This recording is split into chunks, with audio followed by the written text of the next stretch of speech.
By August 2005, there was no city in America as vulnerable as New Orleans. It was literally surrounded by water, but without adequate barriers to keep that water out in the event of catastrophe. Lake Borgne lies east of New Orleans.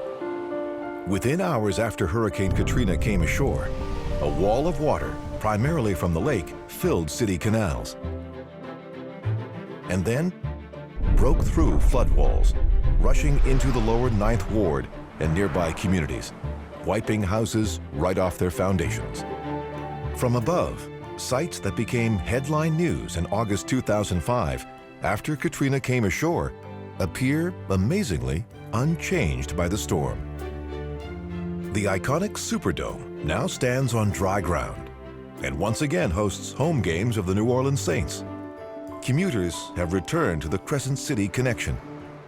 It was across this bridge that hundreds fled on foot after the storm subsided, hoping finally to get out of town, but they were quickly turned back by a wall of armed policemen. Many claimed it was an act of racism and that the police were only trying to keep New Orleans' African-American evacuees out of one of the city's primarily white suburbs. Meanwhile, one section of the Ninth Ward is bouncing back in typically colorful New Orleans style. These homes were the brainchild of actor Brad Pitt. After visiting this devastated community, he vowed to help.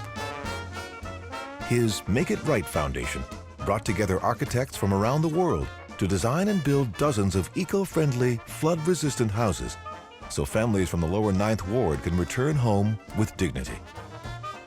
Powered by solar energy, no two of these homes are the same. The foundation is also helping rebuild streets and gardens. In a city where music is king, it's not surprising that one of the first and biggest post-Katrina projects was to help displaced musicians. In the upper Ninth Ward, natives Harry Connick Jr. and Branford Marcellus, together with Habitat for Humanity, built Musicians Village. More than 70 new houses clustered around a new community center.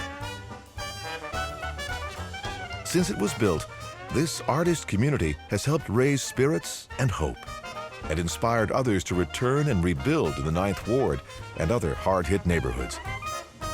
Musicians in New Orleans are leading the charge.